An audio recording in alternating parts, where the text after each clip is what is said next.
Her clothes were torn to shreds.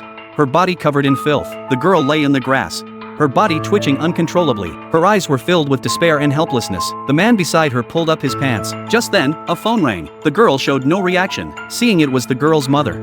The man hung up immediately. He sneered, "Even a mute uses a phone." Then he stared at the girl, warning her, "If you dare call the police, your mother is as good as dead." Her daughter, Yunchi, hadn't returned from school late at night, and her phone was unreachable. The mother searched along the road, calling out for her daughter. This man was the mother's colleague. He appeared polite and refined in daily life, but had long harbored desires for Yunchi. Knowing Yunchi and her mother relied solely on each other, he dared to act so brazenly. Just then, the mother's voice echoed from nearby, but instead of panic, the man wore an evil grin. He rose to lay his hands on the girl's mother. Just then, the girl grabbed a nearby rock and lunged at the man, aiming for his head. She smashed it down with all her might. Before he could react, she went berserk, pounding relentlessly on his skull. She wouldn't let anyone hurt her mother, until his head was a bloody mess.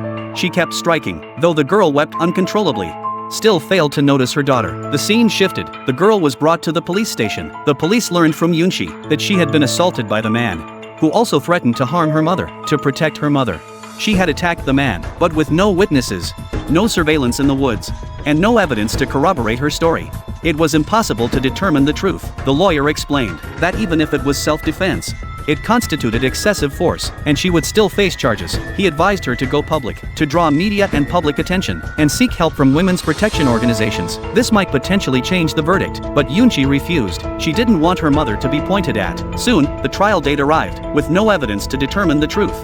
Yunchi was sentenced to 5 years in prison. Hearing this, her mother collapsed. Kneeling on the ground, she begged the judge for a retrial, even blocking them from taking her daughter away. She knew her always sensible daughter would never hurt anyone. Mother and daughter clung to each other, weeping with heart-wrenching anguish. Police officers and Yunhi's classmates also shed tears, yet they could not alter the verdict. Yunhi was incarcerated, and from then on, her name became Inmate 2037. But prison proved far more complex than the outside world. Unfamiliar with its unwritten rules, she was brutally beaten, merely for accidentally bumping into someone. Fortunately, others showed her kindness, applying ointment to her wounds. Through her cellmates, Yunhi learned that labor could earn her compensation here. To make money, she chose the most grueling job, repairing vehicles. Gradually, Yunhi integrated into the group. She believed she had endured the most painful phase, and that everything would improve. Yet unexpectedly, disaster struck that day. Yunhi was seized by excruciating abdominal pain. The examination results felt like a thunderclap to her. She was carrying that man's child.